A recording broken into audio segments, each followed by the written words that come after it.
Just a reminder, you can catch me recording this podcast live on AMP. AMP is a new live radio app that lets you call in and chat with me in person while recording. Get the app on Apple's App Store and make sure you follow me at John Middlekauff to get notified when I go live. What is going on, everybody? John Middlekauff, 3 and Out podcast. A lot coming up football-wise. Jonathan Taylor stays put. The Cardinals tanking. We'll dive in. And a lot more. But first, go subscribe to this podcast wherever you may listen. Apple, Spotify. I appreciate everyone that has. Keep going. Hammer that subscribe button. If you're watching this on YouTube, obviously smash that like button, leave a comment, subscribe to our page as well. As you can see, I'm rocking some 3 and Out merch. Go to thevolume.com, and get yourself a hat. Flex Fit, trucker hats, we got you covered. Before we dive into some football talk, I want to tell you about my friends at Gametime. They are the official ticketing app of this podcast.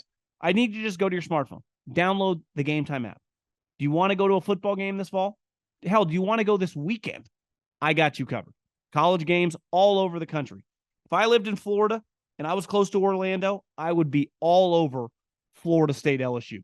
I had a buddy that works for Florida State. He's like, come out here. I'm like, I would. It's just so far. I don't think I can make it. But if I did, I would have used my Gametime app. I would have gone Gametime, and I would have typed in the promo code John. In these inflationary times, $20 off a pair of tickets, no big deal. I don't even need a thank you. I just need you to download the app and use the promo code John. Football games, playoff baseball games, basketball games later this fall, hockey games, you name it, comedy, concerts. I went to Morgan Wallen earlier. I would easily go to another concert if there was something good around me, and I'd use the Gametime app and the promo code John. I need you to use it. I need you to use it now. Thank you, everyone that has.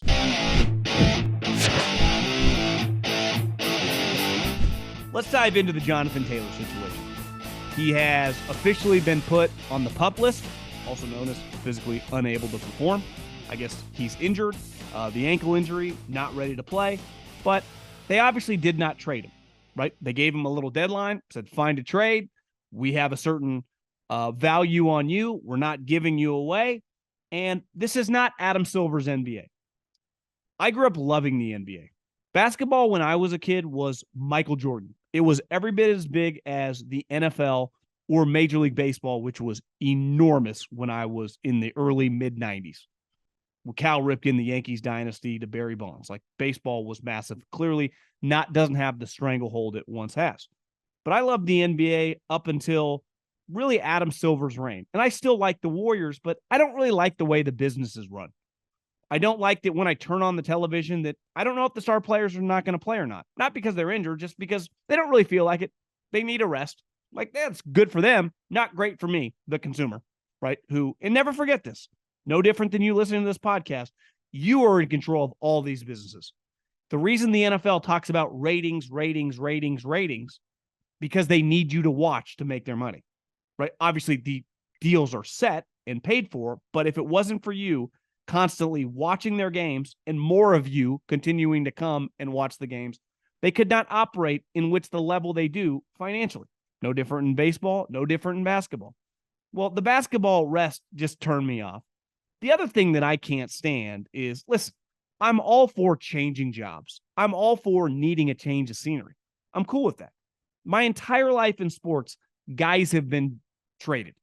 Football, basketball, baseball, you name it. Guys move teams for a variety of reasons. Don't get along with the coach. Don't fit the system. Don't want to be there anymore. Disagreement over money. This is a business. I'm cool with that. I have a major problem with, hey, I want to be traded and I will only play for Team X. That's not how this works. And Adam Silver has clearly tried to draw a line in the sand. We'll see if he can put the genie back in the bottle. He's finding James Harden. He's telling Dame Lillard's agent to shut up. Good luck, buddy. You've waited about 7 years too long. In the NFL, they've never operated like that. They will trade players who are quote-unquote malcontents or want to change, but they'll trade them to where they think they can get the best offer, not where it matters to them. Like the 49ers just traded Trey Lance. They traded him to a place where he's going to be the third-string quarterback. They traded him there simply because they got the most. And when it came to Jonathan Taylor, I always laughed at the notion that, like, he had any leverage in the situation. One, coming off the worst season of his career. Two, he's literally injured. He can't, he's physically unable to perform.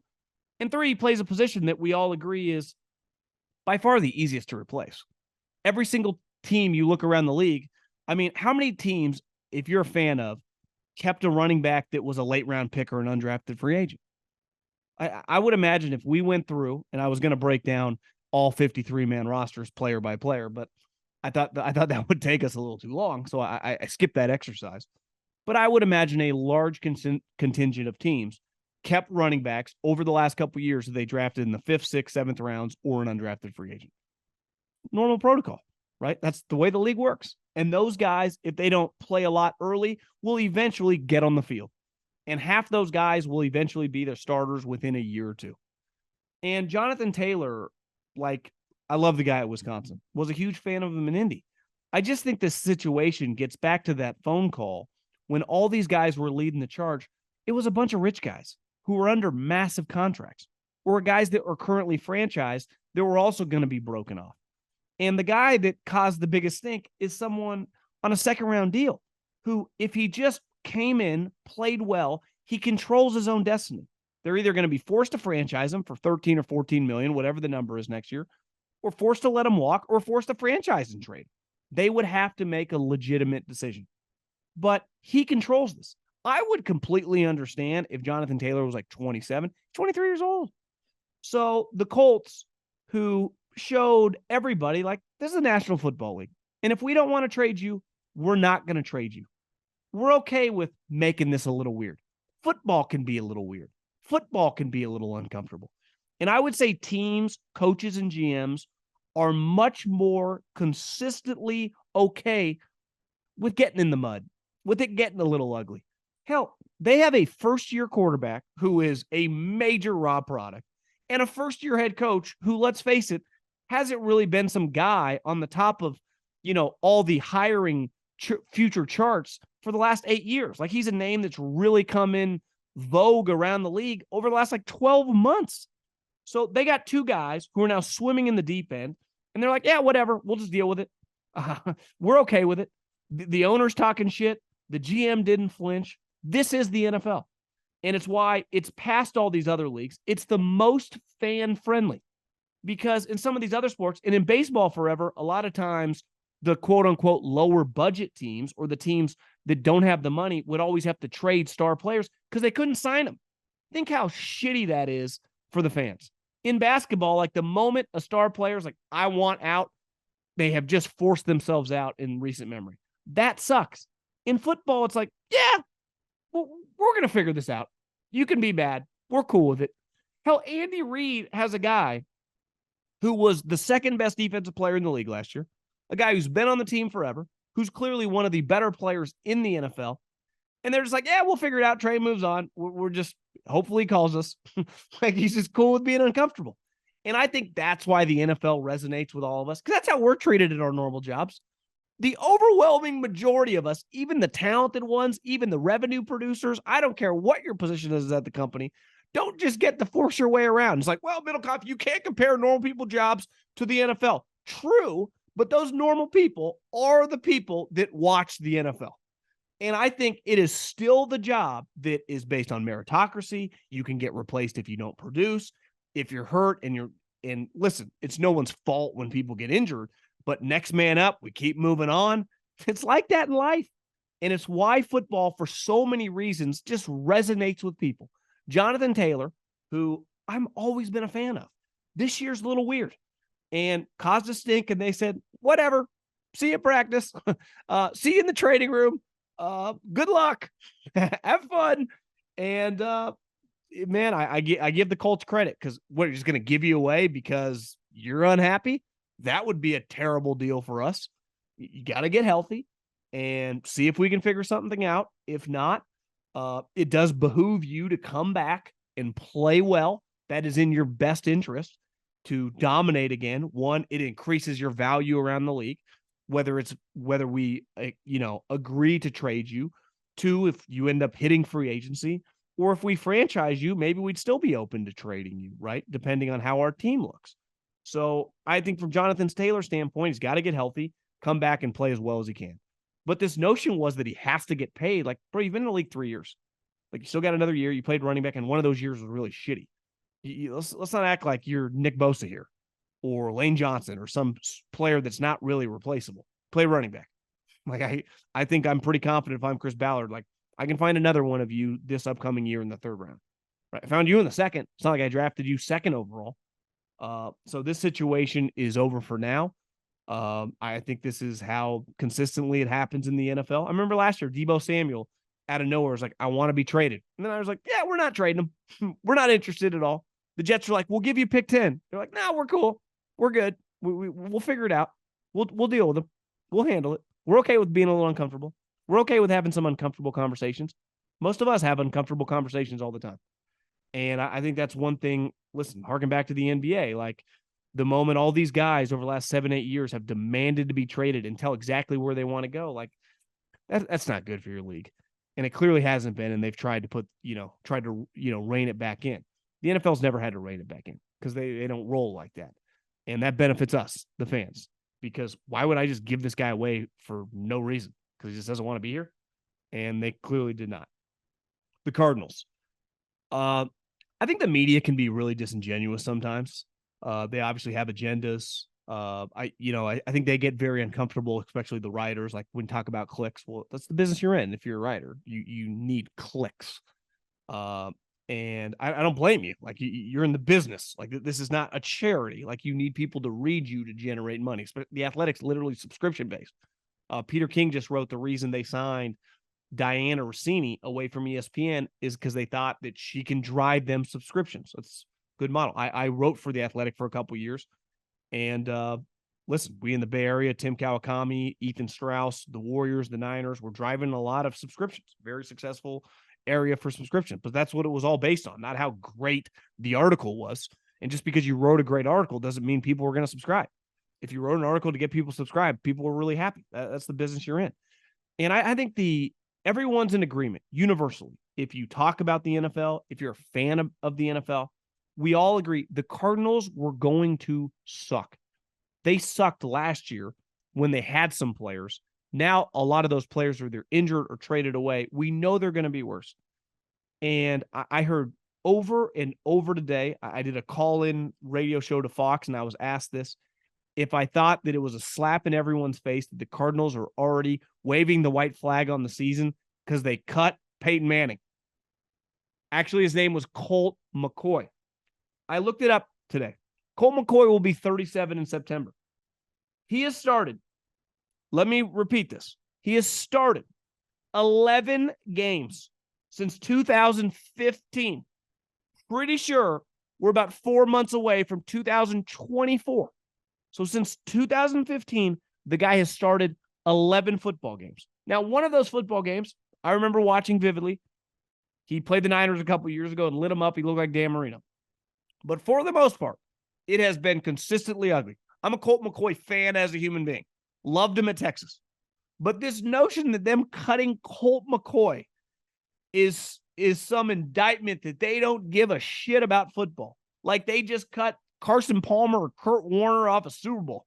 What are we talking about? Their team sucks. Colt McCoy is old. They get no benefit of him playing. It's not like I watched them play with him last year. They lost all the time. He also got injured. So you might as well just go with the 5th round rookie from Houston. Who cares? We just drafted this guy. Here's the other thing. In the sport of football, right? Who you bring in, and this gets back to the Colts. Ultimately, Chris Ballard drafted Jonathan Taylor. So he would love, in an ideal world, for Jonathan Taylor to be a good player for him. But he's also, like, from a trade perspective, like, that is his guy. He scouted him. He drafted him. He's not just going to give away one of his best assets for nothing. The guys they've traded away or cut, like DeAndre Hopkins, Isaiah Simmons, none of those were this GM and this head coach's guy. We talk about this every single year when a new head coach comes and a new GM comes. They bring in their players, and just because you are a good player or a highly drafted player, it all starts over. Those guys at their given other teams, when they were coordinators or assistant GMs, might not have liked you, might not have had you high on the draft board, might not wanted to have had you on their team. So when they come, it's one thing when you inherit. It just couple popped to mind. Like when Jim Harbaugh showed up with the 49ers, they had been terrible, but they had a lot of good players on the roster, right? Patrick Willis, Frank Gore, Vernon Davis, Joe Staley. It's stupid to just like, hey, we'll trade Patrick Willis and Joe Staley. That would have been dumb. Andy Reid showed up in Kansas City. Remember, they were off a terrible season. He inherited some really talented players. They had Tomball Ali. They had Jamal Charles. At the time, Dwayne Bowe was still a functional player. Like, there was guys on the team that he could win with. Both guys took a lot of those veteran players that were on their team and won with those guys, obviously added around them. And then there are times when you show up, LaFleur, same thing when him and Gutekunst took over with Rodgers, right? Some players on the team. Sometimes you show up and it's a joke. It's an embarrassment. I remember Pete Carroll when he showed up to Seattle, when he left USC. I'm pretty sure they set an NFL record. Maybe it's been broken since, but I'm pretty sure it still stands. They cut, traded, and churned that roster over a year period. The amount of players coming in and out that roster was like historic. It was crazy. Team sucked. Who cares? I remember when Kyle Shanahan and John Lynch took over the 49ers. Players in, players out, cutting guys, whatever. When you blow it up because the team sucks and there's nothing to work with, like, it's not tanking, it's just resetting the team. So when they get rid of Colt McCoy and people are acting like, oh, they're just tanking week one. No, they're going to try to win week one. They just probably won't. I don't even know who they play. I would imagine they win 2 to 4 games. That's going to be because they suck. I could give them Peyton Manning in his prime, and they'd probably only win like 6 or 7 games. Their roster's awful. None of these players are theirs. It's not their fault that they have some of these terrible contracts. So I commend them for just like, let's just rip the Band-Aid off. What's the point? And anyone that talks about football for a living who gets mad at this is a complete phony, because that same person a month ago, 2 months ago, 3 months ago have said how much this team sucks. They're awful. They are god awful. So cutting Colt McCoy just represents, we're just cutting an old quarterback that maybe we think our rookie 5th rounder is, if not just better, has a chance over the course of a year to maybe next year when we draft Caleb Williams and we trade Kyler Murray to be our backup, a guy who has a bunch of experience. Why not? Who cares? None of it actually matters. We didn't sniff the playoffs last year when we actually had some players. So I have absolutely no issue with the Cardinals not only cutting Colt McCoy, getting rid of any of these guys. Even Isaiah Simmons. Like, listen, one of my buddies on a team that's pretty damn good, I remember him telling me, he's like, I hate this guy as a player in the draft. I wouldn't touch him. I don't know what he does well. He's not a very physical player, and he's like this hybrid linebacker. He does not have the speed or range to play safety. He was much more of a flash player. And he was your classic Steve Keim. Like, Steve Keim drafted a lot of guys who can't play recently. He had a really good early run when he had a good coach, and then with Cliff, it got pretty ugly. But do I think Jonathan Gannon's going to be any good? I would probably bet against it. I don't know much about Monty Ossenfort, though I know he's worked for really high-level guys with the Patriots and the Titans. And he's taken a grenade to this thing, as he should. A couple other highlights of the day. This is a very fluid day, so I can't really, like, for example, the Patriots today cut Bailey Zappi, their backup quarterback, and Cunningham, kind of what looked like could be their third quarterback, this hybrid wide receiver quarterback, cut them both. So as I'm recording this, they have one quarterback on their roster. Well, it makes no sense for me to do some take like, what is Belichick doing? If you can't play, of course they're going to add another quarterback. So and really these next couple days are a very fluid process. So until I see what they do, I can't really have a take. Though it is kind of funny that last year Bailey Zappi came in. There was a moment, and every Patriot fan listening to this knows, like, God, could this guy be better than Mac Jones? And now they cut him. And I think I saw a headline, even Matt Slater, who is basically like the coach player still on their team, probably future Hall of Famer if you value special teams, said it shocked a lot of us. Bill does some shocking shit. They're going to have another quarterback on the team. They currently just have Mac Jones. Little weird. Maybe Bill O'Brien didn't like him. Usually Bill doesn't care as much about his coordinators, right? Like, if Bailey Zappi was cut because Bill Belichick thought he wasn't good enough. But the Pats are in the quarterback market. We'll have to see what they do over the next day or two. I think the big news of the day, because I heard Brandon Beane talk about this, I heard Von Miller talk about this over the last month. And maybe it changed if you're a Bills fan, the conversation coming out the last couple days. But I felt like 2 weeks ago, 3 weeks ago, it was like 50-50. maybe 60-40 if Vaughn could play on that Monday night game, September 11th against the Jets. And if he didn't play then, he would play early in the season. Well, today they officially put him on PUP, so he's gone for the first month of the season. And clearly, if I had to take an educated guess, I would imagine they pay this guy a ton of money. And the only goal to have Von Miller, a lot like when the Rams traded for him, was for the stretch run. Why did the Rams win their second Super Bowl? The dude had a sack in Week 17 in every playoff game and the Super Bowl. He came through in the biggest games. So to me, if you're the Bills and you have any question, you're like, listen, we probably could push it. What the fuck's the point?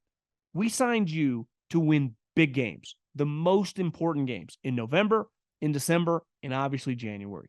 We need you in a game like last year against the Bengals when we're getting shoved around, because you clearly are going to be one of our toughest players. And I would imagine, I haven't seen any quotes come out. That's their mindset. That why don't we just lean on the side of caution? We have too much money invested in you, and you are just too important to us for our potential upside, because we can't have you tweaking something. You're already an older player coming off your second ACL tear. So I just think that they, assuming that there's no setbacks or anything, just took the cautious route, which I completely understand. Ron Rivera, it's pretty laughable that his quotes coming out, I think he told Albert Breer that if he would have known Sam Howell was this good last year at practice, like if he would have been paying more attention, he would have played him a lot earlier. That's pretty insane to say. It really is. I'm a Ron Rivera. I've always liked the guy, Bay Area guy, Cal grad. I've always rooted for him, but he's had some quotes the last couple of years. I mean, last year not knowing about the playoff scenario, this year not knowing. I mean, I guess Sam Howell was looking awesome in practice. A huge part last year with the 49ers feeling good about Brock Purdy was how good he was in practice. Well, at practice, he's against the defense. Obviously, the head coach is the offensive play caller. Well, the head coach also watches that tape. Like, part of being the boss is keeping tabs on everything. There's a difference between micromanaging and keeping like a macro view, and you're kind of hand on the pulse of what's going on. That's the point of being a head coach. That's the point of being a CEO. You're not in the weeds with everything every single day, but at a position like quarterback, where they clearly were struggling a lot last year and had a rookie who clearly was playing well in practice, maybe he's just saying that to try to sound kind of cool, but you can't keep having these statements of, wait, we're still alive for the playoffs? Or, God, if I would have known this guy was this good last year, I don't know, when he was dominating in practice and we had nothing to lose, why we could have started him. It's not good. And they got a brand new owner. I've said over and over, they could probably even make a wild card and he could still get fired. This situation in Washington, man, it's pretty laughable. It really is. I saw McAfee. I hadn't heard this, that I guess part of the reason Sam Howell even got to start the last game of the season was because like Tyler Heineke was like, give this guy a shot. He's been kicking ass in practice. I mean, if that's true, what are we doing? Washington just needs some people that know what they're doing. And right now it feels like Ron, I don't know if he's mailed it in. I don't know if he just doesn't pay attention. I don't know if he's just completely a defensive guy and he's just not even paying attention with the quarterbacks. Just weird, bizarre stuff constantly coming out of his mouth. And last but not least, we haven't talked about this. I'm recording this before Hard Knocks comes out. They announced last week that Mekhi Becton would be their starting right tackle. This is going to be a huge conversation. Obviously, week 1, Monday Night Football, but just with Aaron Rodgers, the team is just the offensive line. And when we say the offensive line with them, we're really talking about the 2 tackle spots, Dwayne Brown and Becton. Can those guys get it done? Can Becton, a former high pick, who's battled knee injuries, listen, I'm fat right now too. I'm trying to lose about 10, 15 pounds here in the next month.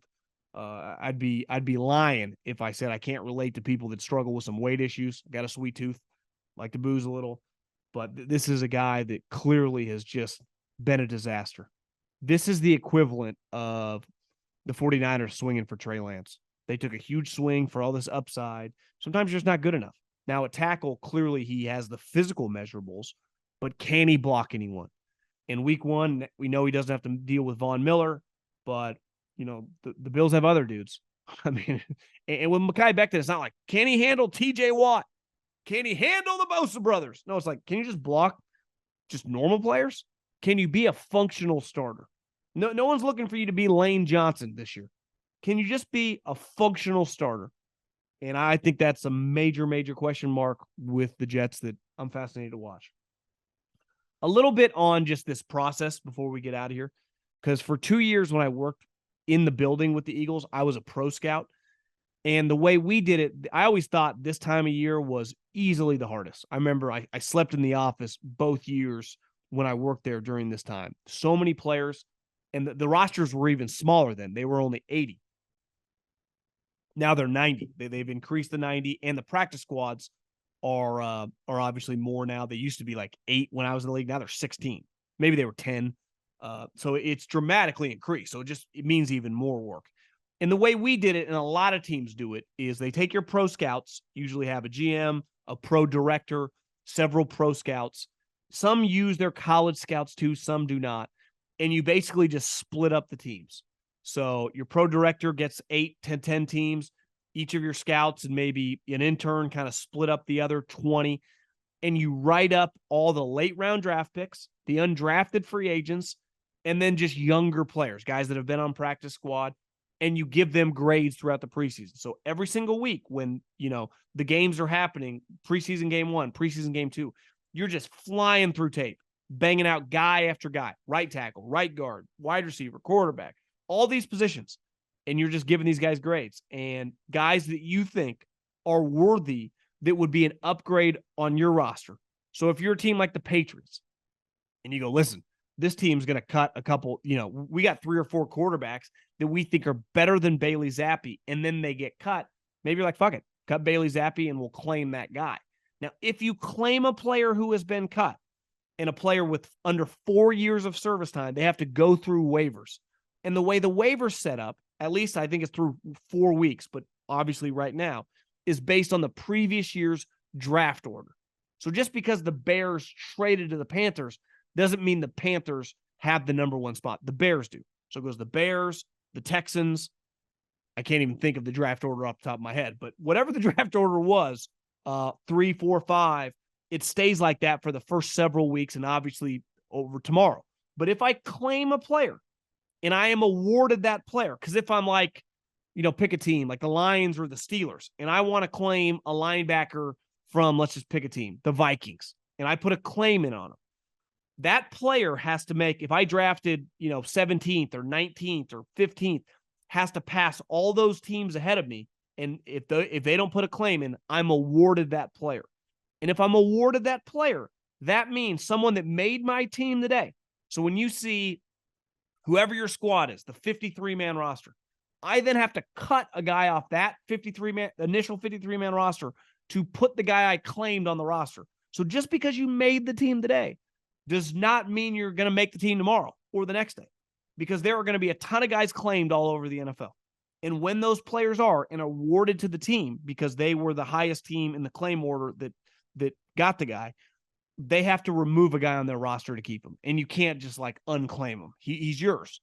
So this week is very fluid. It's why you saw a ton of guys today getting traded for 6th, 7th round picks, right? Those guys were going to be cut. So if you were going to cut a player, you're like, wait, you want him? Well, if I'm the Denver Broncos or any team, the Cowboys, the Eagles, the Dolphins, they're a better example because Denver drafted pretty high. But if I'm the Miami Dolphins and I made the playoffs last year and I like a guy, I'm better off trading a 6th or 7th round pick for him to make sure I get him on my roster, because there's a decent chance if he's waived, he'll never make it to my team. So it's why you saw, I don't know how many guys today it was, but 7, 8 guys traded for late round picks because those players were going to get cut. And that team traded for him thinking that this guy probably won't make it to us in the claim order, or why even risk it? We'll just give a late round pick. We don't actually care that much. We just want this player. So this time, ton of names, ton of guys. And then obviously you get 16 practice squad spots. So once all these guys clear waivers, they're all free agents. And any team can offer those guys a practice squad spot. Now, it is, it's to the player's advantage to stay with the team where he's just been in training camp if that team wants him back, right? Already knows the position coach, already knows the coordinator, already knows the playbook, especially if I'm a rookie. So it's why a lot of players just go back to their team. But there are a lot of guys that really showed out during the preseason that a lot of teams have high grades on that don't end up getting claimed, that will have like 8-9 teams wanting to get them on their practice squad. And what you can do is forever, right? The practice squad payment, we talked about this yesterday, is like $11,500 a week, or it's over $200,000 a year if you make it the entire season on the practice squad. So it's not, 23, 24 years old, decent little salary. You're not even playing games. You just service the team in practice, and you, some teams travel them, some teams don't. And you just watch home games in your sweats. But you have to make a decision. If another team goes, hey, listen, we'll pay you $20,000 a week. We'll pay you $500,000. Well, hell, we'll give you a like if you had made the active roster salary, so you can manipulate practice squad players' salary. You can pay them more than the minimum amount that they have to make, and that's where it gets dicey. But also, some teams have philosophies like, what's the point of doing that? Like if some other team wants to give them $800,000 or whatever it is, $750K to be on their practice squad, let them do that. And some owners are cheap, and some owners give their GM or head coach carte blanche in that area and just say, hey, listen, you do what you feel is best. If you want to keep this guy, you do it. So right now, the amount of phone calls that are happening with agents, the amount of negotiation going on is pretty insane. But everyone, if you're listening to this, it might already be out. Everyone's kind of waiting for that moment to find out who got claimed, who was awarded the player. And if we were awarded a player, hell, you could be awarded 2 or 3 players, right? I remember when Andy Reid and John Dorsey first took over the Chiefs, they claimed like 6 guys because remember, they had the number 1 overall pick. Well, the moment you claim, and the Bears could do this too, let's say you claim 5 guys and because you're the Bears or the Texans and you're awarded the 5 or 6 guys, you have to cut 5 or 6 guys from your roster in the next 24 hours. That's why just because you make the team, now that guy, right, that player that you have to cut, a lot of other teams might like that guy, and that guy might get claimed the following day, or you immediately bring him back to practice squad if he doesn't make it. This is a hectic time. I remember just being nervous that I misgraded a guy or that I wasn't on the right guy, or just a lot of moving parts, ton of names out there. But this is also when GMs and scouting departments can really make a name for themselves, right? If you need a guard, if you need a linebacker, if you need a corner, if you claim the right guy, now that guy might not start for you week 1, but by week 6, if you've had an injury and that guy ends up playing, and hell, he might be better than your starter. You go, God, what a fucking great claim. What a smart move. This is really the last time of the year, the trade deadline kind of, but how many players are really available at the trade deadline where you can really impact your team? So many names, so many young players that have a future that right now you can base, especially your college scouts can kind of go to bat for younger players from a character standpoint, from guys we really liked in the draft that we wanted to draft. We just didn't have the opportunity to draft because someone else picked them or we needed to pick another player or whatever. So this is easily one of the most tense and just time-consuming times for your front office. And your coaches a little bit, but your GMs and your scouts really kind of earn their money the week of the 28th.